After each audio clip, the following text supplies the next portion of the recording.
నాకు కనిపించకుండా ఇన్నాళ్ళు ఏడిపించావు, ఇప్పుడు కనిపించి ఏడిపిస్తున్నావు. ఇది నీకు న్యాయమా చెప్పు?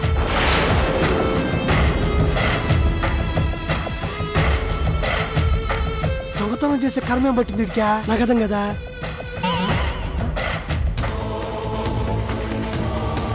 గాయత్రి, గాయత్రి, చాలా బ్లడ్ పోయింది, డేంజర్ కండిషన్లో ఉంది.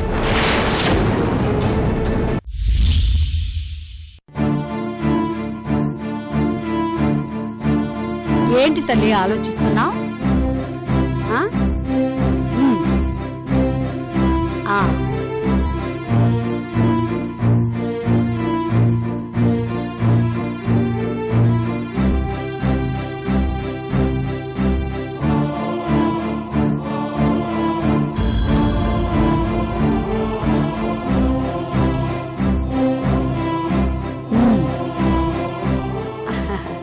మొత్తం తినేయాలి. పరమాన్నం కడుపులోని బిడ్డకు కూడా చాలా మంచిది.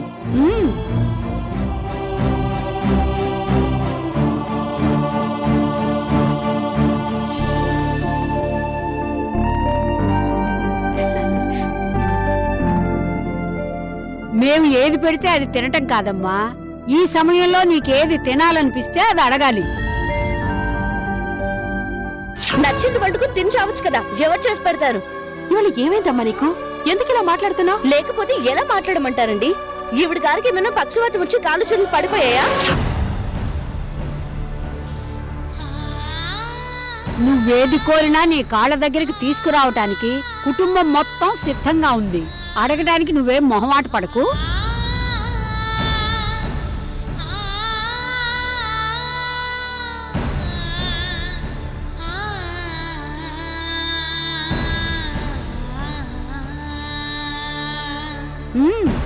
ఈ రోజు నీ కోసం చలిమిడి, కొబ్బరుండలు, పూతరేకులు, పిండి వంటలు అన్నీ చెయ్యాలని మీ అత్త, మీ సునందక్క తెగ హడావిడి పడిపోతున్నారు.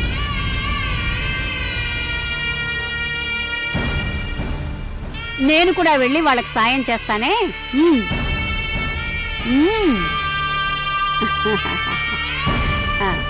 తిను, మొత్తం తినేయాలి సుమా.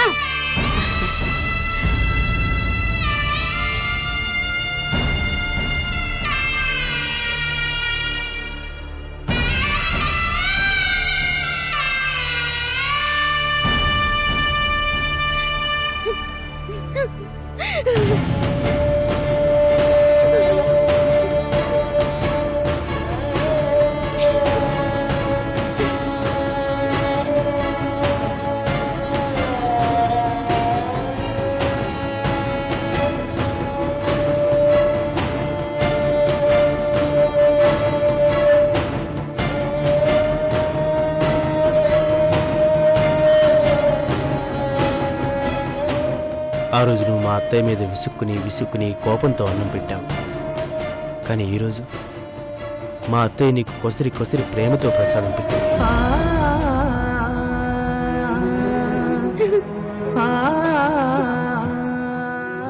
ఈ ఇంటి మనుషుల మనసులు విరిచేయడం చాలా కష్టం శ్వేత.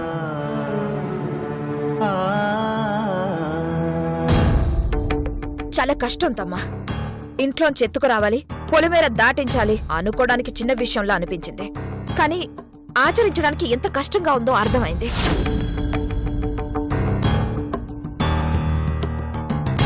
సిటీలో అయితే ఈ ఇంట్లో ఏం జరుగుతుందో పక్కింటి వాడికి తెలీదు, పల్లెటూరులో అయితే ఊరంతా తెలిసిపోతుంది. రఘురామయ్య ఇంట్లో దొంగపడ్డాడని అనుమానం వచ్చినందుకే 10 మంది వచ్చారు. అదే రఘురామయ్య ఇంటి నుండి కోడల్ని ఎత్తుకుపోతే ఊరంతా వస్తుంది. పొలిమేర దాటేలోగా మన ప్రాణాలు పోతాయి. నిన్న మన అదృష్టం బాగుంది కాబట్టి బతికిపోయాం. మరేం చేద్దాం? నా శ్వేతను ఎలా ఎత్తుకెళ్దాం? ఇంట్లోంచి ఎత్తుకెళ్లడం అంత ఈజీ కాదు కాబట్టి ఒంటరి దాన్ని చేసి ఎత్తుకెళ్ళిపోవాలి. అంటే అయోధ్య నుంచి సీతనెత్తుకెళ్లడం కష్టం, అడవి నుంచి ఎత్తుకెళ్లడం సులభం.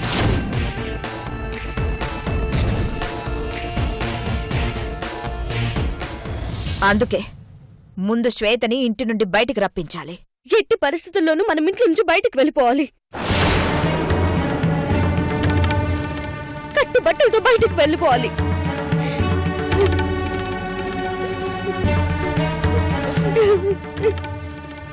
మెట్టినిట్లో తాగుబోతు భర్తల వలన, సాధించే అత్తల వలన, గొడవలకు దిగే ఆడపడుచుల వలన కన్నీళ్లు పెట్టుకునే కోడలను చూశాను. కానీ అత్తారింట్లో అతి మంచితనాన్ని, అతి ప్రేమని భరించలేక కన్నీరు పెట్టుకునే కోడల్ని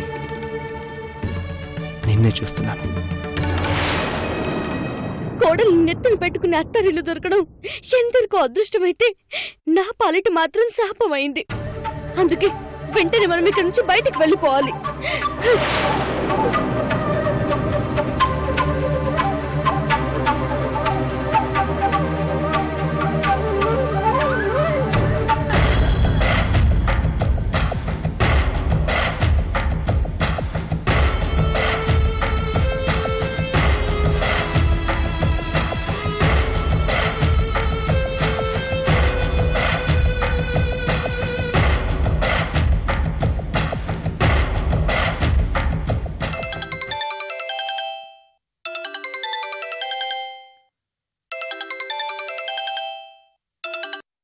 అప్పా 2 రోజుల నుంచి కోడల కోసం కోటి ఆశలతో ఎదురు చూస్తున్నానమ్మా.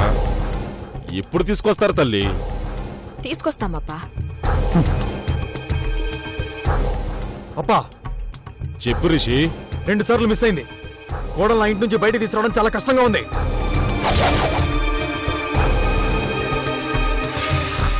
లారీలో మనుషులు వేసుకుని బయలుదేరావు. అడ్డం వచ్చిన వాళ్ళు నరుక్కుంటూ వెళ్ళిపోదాం. ఊరు శ్మశానం చేసి తీసుకెళ్లిపోదాం. ఈ మాట కోసమే ఎదురు చూస్తున్నానప్పా. ఎప్పుడు బయలుదేరమంటావు? వెంటనే బయలుదేరండి. అప్పా చెప్పు శశిముఖి. తొందరపడద్దప్పా. ఇప్పటికే చాలా ఆలస్యమైంది తల్లి. కోడలు కనిపించేంత వరకు పిచ్చి వాళ్ళ తిరిగారు. కనిపించాక ఇంత ఆలస్యం ఎందుకు తల్లి? ఆఫ్టర్ ఆల్ ఒక పల్లెటూరు. ఆడ నుంచి కోడలను తీసుకురావడానికి అంత కష్టపడతారు ఎందుకమ్మా? ఊరు చిన్నదే అయ్యుండొచ్చు, బలం చిన్నది కాదు. మన బలగం కంటేరా? అవును. ఏందమ్మా అట్టా మాట్లాడుతున్నావు? అవునప్పా, కోడల్ని ఊరు దాటించడం అంటే సముద్రం దాటించడం అంత కష్టంగా ఉంది. ఇంట్లో నీరు పడితే తుడుచుకోగలం కాని ఇల్లే నీటిలో మునిగిపోతే ఏం చేయలేమని నువ్వు చెప్పిన నీతే కదప్పా. పరిస్థితి అనుకూలించినప్పుడు తగ్గి ఉండమన్నావు కదా. బలం ఎప్పుడు ధనవంతుడిదే కాదప్పా. అందుకే ఆవేశపడ్డం లేదు. కొడుకు ఆవేశానికి కూతురు ఆలోచనకి మధ్య ఉన్న తేడా అర్థమైందమ్మా. నీకు ఏది మంచి అనిపిస్తే అది చెయ్యి తల్లి. ముందు కోడల్ని తెలివిగా ఊరు దాటించాలప్పా. పొలిమేర దాటిందంటే చాలు, మన ఇంటికొచ్చినట్టే. ఎవరు తీసుకెళ్లారో ఎక్కడికి తీసుకెళ్లారో అని తెలియకుండా తీసుకొస్తా.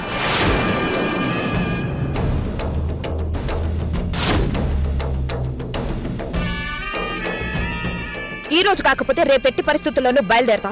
ఉంటామప్పా. మంచి తల్లి.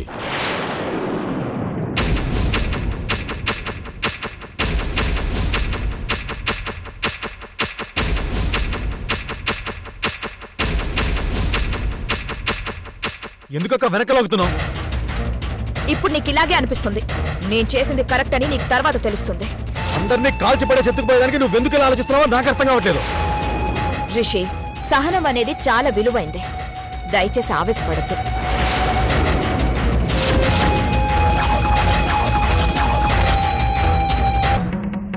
ఏందప్పా ఆలోచిస్తున్నావు? కృష్ణబాబు రమ్మంటే ఎందుకు ఆగుతున్నావు? పోదాం పదప్పా. పద్మవ్యూహంలోనికి వెళ్ళటమే కాదప్పా, తిరిగి రావటం కూడా తెలియాలి. నా కూతురు ఆలోచిస్తున్నదే. కొంచెం ఓపిక పడదాం. ఓపిక దాటాక ప్రాణం తీద్దాం, లేకుంటే ప్రాణం పెడదాం. సరే అప్పా.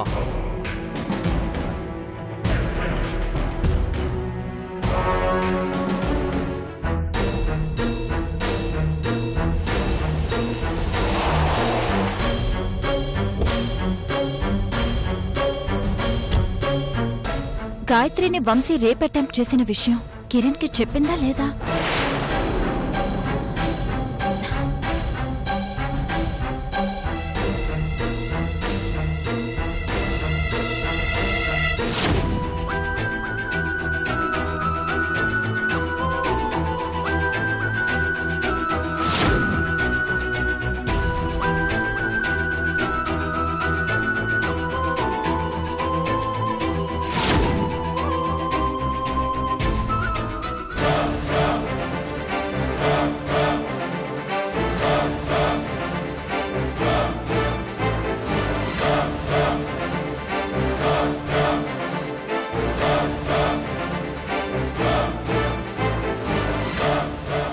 కిరణ్ గారు,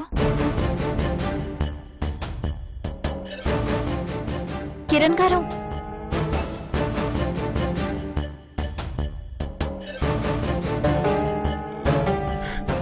గాయత్రి, గాయత్రికి ఏమైంది? మీ బెడ్రూంలో కత్తి, నేలపైన రక్తం చూసి షాక్ అయ్యాను. అసలేం జరిగింది? కొంపదీసి గాయత్రి సూసైడ్ అటెంప్ట్ లాంటిదేమైనా? సూసైడా? గాయత్రియా? నో, గాయత్రికి అలాంటి అవసరం ఎప్పటికీ రాదు, రానివని కూడా.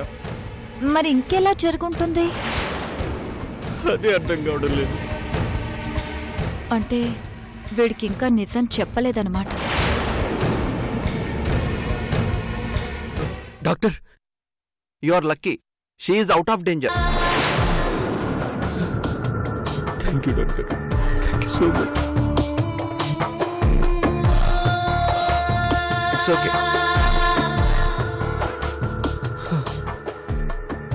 గాయత్రిని చూద్దాం పదండి.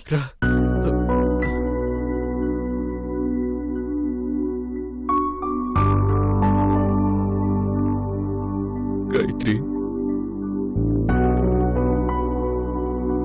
గాయత్రి, గాయత్రి.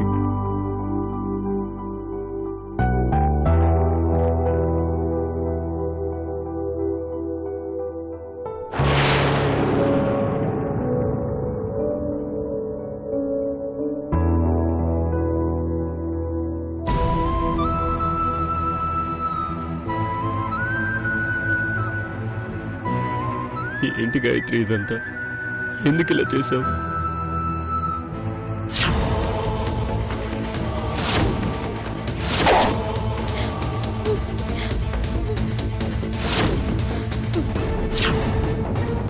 రాత్రి ఏం జరిగిందో చెప్తే మీరు నమ్మరు.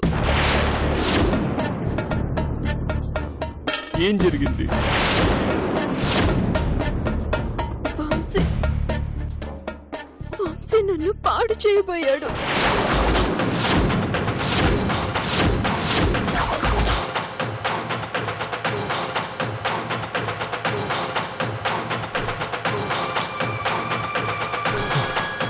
నాకు తెలుసు మీరు నమ్మరు.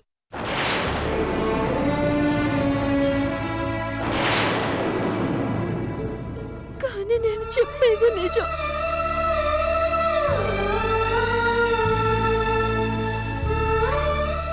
వంశీ మంచి ఫ్రెండ్ అని మీరు అనుకుంటున్నారు.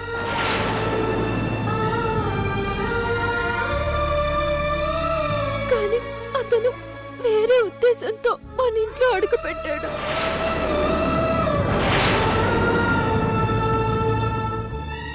చాలా రోజుల నుంచి వంశీ టార్చర్ని మీతో చెప్పుకోలేక నరకం అనుభవిస్తున్నాను.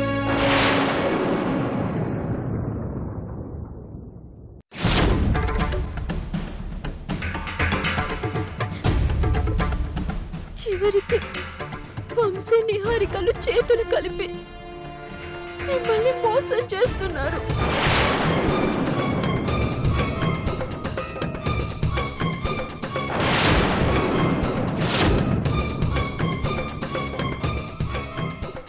మనం చాలా ప్రమాదంలో ఉన్నామండి, అర్థం చేసుకోండి.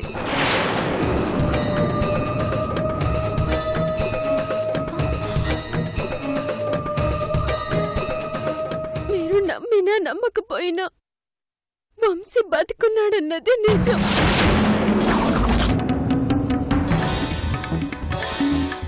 రాత్రి వంశీ నుంచి కాపాడుకోవడం కోసమే నేను ఇలా చేసుకున్నాను. గాయత్రి, వంశీ మీద నువ్వు చాలా పెద్ద నింద వేస్తున్నావు.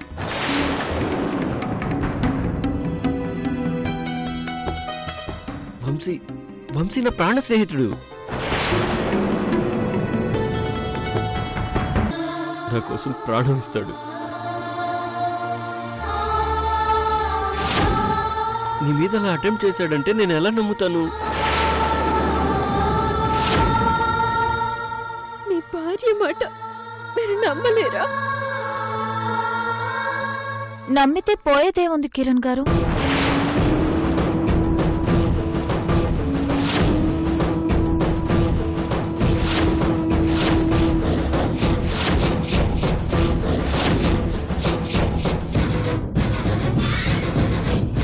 గాయత్రి గారు చెప్పినట్టు వంశీ బతికే ఉన్నాడని నమ్మితే నష్టమేముంది?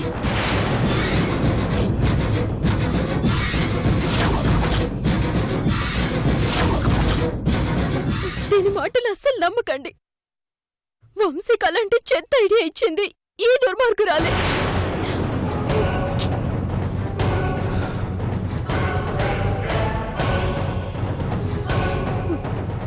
మీకు ఆఫీస్ నుండి ఫోన్ వచ్చేటట్టు చేసింది, మీకు ఆఫీస్లో లేట్ అయ్యేటట్టు చేసింది ఇదే. గాయత్రి. కిరణ్ గారు, గాయత్రి గారు చెప్పింది నిజమే, సరేనా? కాసేపు తన్ని రెస్ట్ తీసుకొనివ్వండి. ఓకే గాయత్రి, నువ్వు చెప్పినట్టే వంశీ బతికే ఉన్నాడు, సరేనా? గాయత్రి గారు, నా భర్త బతికే ఉన్నాడని మీ భర్త ఒప్పుకున్నారు, మీకు సంతోషమేనా? నా భర్త ఎదురుగానే నన్ను పిచ్చిదాన్ని చేస్తున్నావా? నీ తెలివితేటల్లో మెచ్చుకోకుండా ఉండలేకపోతున్నానే. గాయత్రి, గాయత్రి, ఈ మెడిసిన్స్ తీసుకురండి. ఇప్పుడే వస్తాను.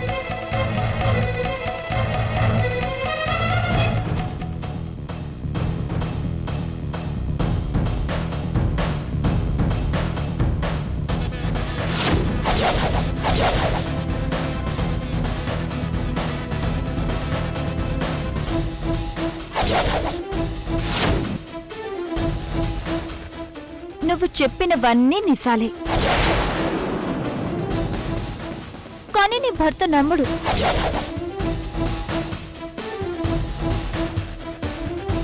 That is magic of Niharika.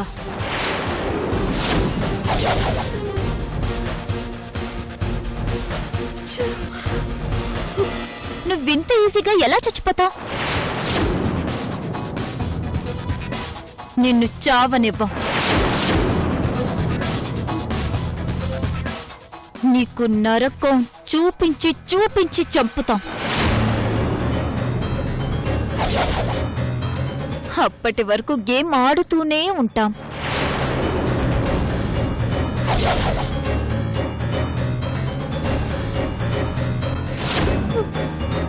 నీకేం అన్యాయం చేశానే?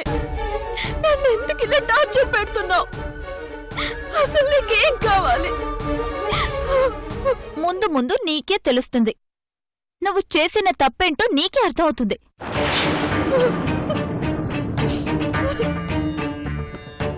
అప్పటి వరకు ఆటని ఎంజాయ్ చేద్దాం. Get well soon.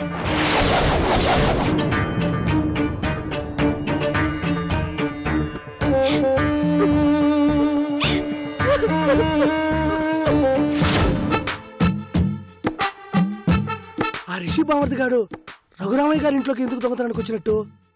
వాడి సంగతి ఏమో కానీ నా జీవితం మాత్రం సంకనాకపోయింది. స్వామీజీ చెప్పినట్టు ఫస్ట్ స్టెప్ సక్సెస్ అయింది కానీ సెకండ్ స్టెప్ ఏం కలిసి రావడంలే. ఇప్పుడు నేను ఏం చెయ్యాలా? శశి నెట్ తగ్గించుకోవాలా?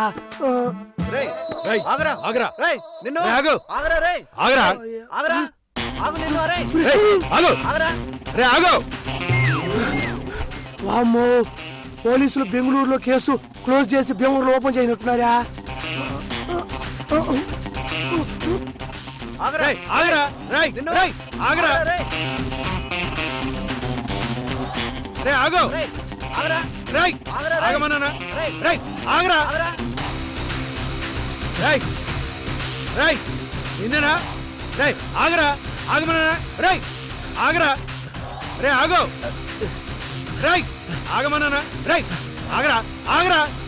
దొరికమంటారు మక్కిల రొక్కడేస్తాడు. రై ఆగో, ఆగరా ఆగరా, నిన్ను ఆగు, ఆగరా రే ఆగరా, ఆగరా ఆగు నిన్ను అరే ఆగు, ఆగరా ఆగు, నిన్ను ఆగు, ఆగరా రే ఆగరా. మేము వెళ్ళిపోయినారు. వీళ్ళు నా కోసం కాదన్నమాట వచ్చింది. ఎవరెవరో పరిగెత్తుకుంటా పోతా ఉన్నారు. ఇదేంటి ఇది మూట? ఒకసారి చూస్తే పోలా?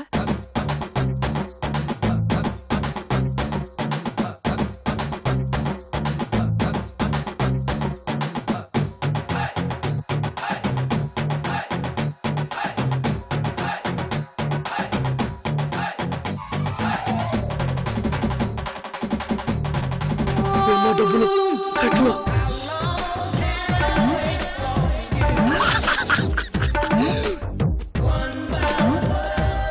ఇన్ని రోజులు పోలీసు వాళ్ళు వెంటపడ్డారు. ఇప్పుడు లక్ష్మీదేవి పడింది. లక్షలతో కట్టపడింది. నా పంట పండింది. 3వ స్టెప్లో ఆ అమ్మాయికి నువ్వు ముద్దు పెడతావు. ఈ డబ్బులు తీసుకెళ్లి శశికి చూపిస్తా. 3వ స్టెప్గా ముద్దు పెట్టేస్తా. ఇంకా ఆలస్యం చేయకూడదు. మొత్తం పుట్టుకుని వెళ్ళిపోవాలా. ఎవరు చూడట్లేదు.